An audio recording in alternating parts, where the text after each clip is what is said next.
ধরেন আপনি 4-5টা দেশ ঘুরে ফেলছেন, এখন আপনার কাছে মনে হচ্ছে একটা ফাস্ট ওয়ার্ড অ্যাপ্লাই করা উচিত, সেক্ষেত্রে কি ইউকেটা রাইট ডিসিশন? ওকে, আমি নুর আলম নিপু আজকে আপনাদের সাথে শেয়ার করব কিভাবে আপনারা কখন কোন ওয়েতে কোন সময় ইউকে ভিসাটা অ্যাপ্লাই করবেন।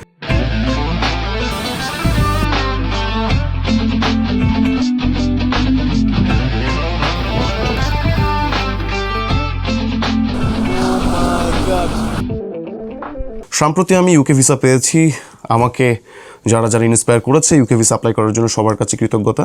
এই ভিডিওতে আপনাদের সাথে আমি শেয়ার করব আপনারা যারা 4-5টা দেশ ট্রাভেল করেছেন অথবা আরও বেশি দেশ ট্রাভেল করেছেন, এর আগে ইউকে ভিসা অ্যাপ্লাই করে রিজেক্ট খেয়ে বসে আছেন একবার দুইবার, এখন আবার অ্যাটেম্প নিচ্ছেন যে না ইউকেটা অ্যাপ্লাই করবেন। বাংলাদেশে বর্তমানে যদি আমি বলি ফার্স্ট ওয়ার্ল্ডের ভিসা পাওয়ার ক্ষেত্রে রেশিও কোন দেশের বেশি? Definitely UK. লাস্ট 3 মাস যাবৎ ভিসা রেশিও অনেক ভালো। যাদের 2-3টা দেশ ট্রাভেল করা আছে তারা ভিসা পেয়েছে শুধুমাত্র ফাইলটাকে সুন্দরভাবে গুছিয়ে সাবমিট করার কারণে। এই গুছিয়ে সাবমিট করাটার অর্থটা কি সেটা আপনাদেরকে ক্লিয়ার করব। তার আগে আপনাদেরকে একটা ইম্পর্টেন্ট জিনিস আমি শেয়ার করতে চাই, সেটা হচ্ছে আমার দেখা ইউএসএ ট্রাভেল করা, কানাডা ট্রাভেল করা ট্রাভেলারও কিন্তু ইউকে ভিসা রিজেক্ট খেয়েছে। এটা বলার কারণ হচ্ছে এই, যারা মনে করেন যে ট্রাভেল হিস্ট্রি দিয়েই হয়তো বা ফার্স্ট ওয়ার্ল্ডের জন্য রেডি হতে হয়, এটা একদমই একটা মিথ, এটা একদমই একটা ভুল ধারণা। ফার্স্ট ওয়ার্ল্ড পেতে হলে যেটা আপনার সর্বপ্রথম মাথায় রাখতে হবে, আপনার যে ফাউন্ডেশনটা, আপনার যে প্রোফাইলটা, এটা যাতে সুন্দরভাবে গোছানো হয়। আপনি যদি একটা ছোটো চাকরিও করেন, নো প্রবলেম, আপনার যে স্যালারিটা আপনি পাচ্ছেন অফিস থেকে, আপনি সেটাকে ক্যাশ রিসিভ করে আপনি ব্যাংকে গিয়ে জমা দিবেন ব্যাংকে, এবং আপনার যেই ব্যাংক ম্যানেজার তাকে বলবেন আপনাকে এই ডিপোজিটটা যাতে ন্যারেশন আকারে স্যালারি অমুক মাসের স্যালারি লিখে দেয়, যাতে আপনার স্টেটমেন্টে এই ফ্লোটা আসে যে হ্যাঁ এটা স্যালারি অফ জানুয়ারি। সেম ডেটে আপনি অফিস থেকে একটা স্যালারি পে স্লিপ নিয়ে নেবেন। এভাবে আপনি 6 মাস ব্যাংকটাকে রেডি করেন। এখন আপনি 4-5টা দেশ ঘুরে এসে আপনার ব্যাংকে ধরেন যে উল্টাপাল্টা লেনদেন আছে, অনেকগুলো ইনপুট আছে, অনেকগুলো আউটপুট আছে, আপনার ইনকাম এবং ব্যয়ের সাথে কোনো ম্যাচিং নাই, আপনি এই ব্যাংকটা দিয়ে আপনি ফার্স্ট ওয়ার্ল্ডের জন্য ট্রাই করলেন, আপনার ভিসা রিজেক্ট হবে। হ্যাঁ, আপনার একজন এক্সপার্টের শরণাপন্ন হতে হবে, যিনি কিনা অলরেডি ভিসা অ্যাচিভ করেছে নিজে নিজে। তার সাথে আপনি একটু কাউন্সেলিং করলেন, আপনার প্রোফাইলটা নিয়ে বসলেন, দেখালেন, তার কাছ থেকে একটা গাইডলাইন নিলেন, 2 দিন পরে অ্যাপ্লাই করেন, বাট রিজেকশনের চান্সেস তখন কমে যাবে। আমরা যেটা সবসময় করে থাকি যে আমাদের মনে হয় যে আমরা 4-5টা দেশ ট্রাভেল করছি, হ্যাঁ ওকে ফাইন, এবার আমরা ফার্স্ট ওয়ার্ল্ড ট্রাই করি। দেখুন, আমি কানাডা রিজেক্ট, আমি সেনজেন রিজেক্ট, আমি জাপানে 2বার রিজেক্ট, হংকংয়ে 3বার রিজেক্ট। ঠিক আছে, এই যে রিজেকশনগুলো হয়েছে 2017 সাল থেকে আমি ট্রাভেল করতেছি, রিজেকশন আমার লাইফে প্রচুর রিজেকশন। এই রিজেকশনগুলো কিন্তু আমার জন্য খুবই ভালো হয়েছে। প্রিভিয়াস যে রিজেকশন, সেই রিজেকশনের যে এক্সপিরিয়েন্স, সেটাকে আমি ব্লেন্ড করে আমি আমার টোটাল ফাইলের একদম টপ টু বটম টোটাল ফাইলের যে কানেক্টিং, ধরেন আমার জয়নিং ডেট আমি কাভার লেটারে দিলাম যে আমি আজকে 8 বছর থেকে আমি এই কোম্পানিতে চাকরি করি। আমার অ্যাপয়েন্টমেন্ট লেটার যেটা আমাকে দেওয়া হয়েছে সেখানে দেওয়া আছে ধরেন 2021 সালে আমার জয়েনিং, তাহলে 2021 সাল থেকে 26 সাল কত বছর হলো? 5 বছর হলো, কিন্তু আমি কাভার লেটার দিচ্ছি 8 বছর। তাহলে কিন্তু হইলো না, জিনিসটা কি ভুল ইনফরমেশন হইলো, এবং ভিসা অফিসার কিন্তু তখন কিন্তু কনফিউজড হয়ে যাবে। তো যখনই আপনি আপনার টোটাল সব ডকুমেন্ট আপনি A to Z আপনি ঠিক রাখবেন, আপনার ইনকামের সাথে আপনার যে ট্যাক্স পরিমাণ সেটা আপনার একদম অ্যাকুরেট থাকবে। একজন ট্যাক্স লয়ারের সাথে বসে আপনার ট্যাক্সের যেই সার্টিফিকেটটা, আপনি যে পে স্লিপটা নেবেন, অ্যাকনোলেজমেন্ট পেপার, সেখানে আপনার মেনশন থাকবে যে আপনি কয় টাকা আপনি ট্যাক্স দিচ্ছেন, যেটার সাথে আপনার ইনকামের সাথে আপনার মিল থাকবে। এইভাবে করে আপনি যখন ফাইলটাকে গোছাবেন, বিশেষ করে আপনার ফিনান্সিয়াল যেই সাইটটা, হ্যাঁ একটা প্রোফাইলের মধ্যে ভিসা অ্যাপ্লিকেশন ফাইলের মধ্যে ফিনান্সিয়াল যে সাইটটা ইউকের ক্ষেত্রে, এটাকে আপনি বেশি ফোকাস রাখবেন। আর বাকি যা আছে ধরেন যে সেটা আপনার সর্বোচ্চ আপনার 30 to 40% আপনাকে হেল্প করবে। আপনার ফ্যামিলিটাই, আপনার ওয়াইফ আছে, বাচ্চা আছে, তাদের আপনি বার্থ সার্টিফিকেট, দেন হচ্ছে আপনার ওয়াইফের পাসপোর্ট, NID, এগুলো আপনি অ্যাটাচ করে দিলেন ফাইলে। একটা ফ্যামিলি সার্টিফিকেট দিলেন ইউনিয়ন পরিষদ অথবা আপনার সিটি কর্পোরেশন থেকে, আপনি মেয়র থেকে সিল নিয়ে একটা ফ্যামিলি সার্টিফিকেট দিয়ে দিলেন। আপনার যদি বউ বাচ্চা না থাকে, আপনার বাবা মাকে মেনশন করে আপনি একটা ফ্যামিলি সার্টিফিকেট দিতে পারেন। সো ফ্যামিলি সার্টিফিকেট দেওয়ার পরে আপনার আর কি কাজ বাকি রইল? হ্যাঁ, আপনি এবার আপনার ফ্যামিলির কিছু ছবি আপনি অ্যাটাচ করে দিতে পারেন। হ্যাঁ, আপনাকে তো বলেন ইউকে ভিসা যে অফিসার অথবা ওদের পোর্টালে তো লেখা নেই যে আপনি এই ডকুমেন্ট দিতে পারবেন না, আপনি যা দিবেন তারা তাই নেবে। তবে হ্যাঁ, অবশ্যই আপনাকে মাথায় রাখতে হবে অপ্রয়োজনীয় কোনো কিছু দেওয়া যাবে না, যেটা দেখলে ওরা কনফিউজড হবে ভিসা অফিসার। একদম ঝামেলাবিহীন অল্প কিছু ডকুমেন্টস দিয়ে আপনি ভিসা পেতে পারেন, যদি সব কিছু ঠিক থাকে। আর সবচেয়ে মোস্ট ইম্পর্টেন্ট পার্ট হচ্ছে গিয়ে কাভার লেটার। এই কাভার লেটারে আপনি আপনার জীবন বৃত্তান্ত আপনি সুন্দরভাবে ফুটিয়ে তুলতে হবে। সেটা 4 পেজ হোক, 5 পেজ হোক, কোনো সমস্যা নেই। সুন্দরভাবে আপনার একদম টপ টু বটম আপনার লাইফস্টাইল, আপনার সোশ্যাল আইডি থেকে শুরু করে আপনি এর আগে কতটা ট্রাভেল করেছেন, কতদিন ছিলেন, ডিটেইলসে আপনি কাভার লেটার আপনি মেনশন করতে পারেন। মানে আপনি প্রমাণ করেন যে আপনি একজন রিয়েল ট্রাভেলার, আপনি সেখানে সেখানে থেকে যাবেন না।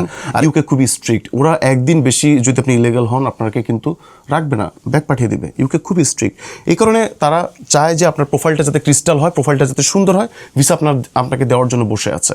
কিন্তু যদি মিসম্যাচ হয় ইনফরমেশন, আপনাকে ভিসা দিবে না, কখনোই দিবে না।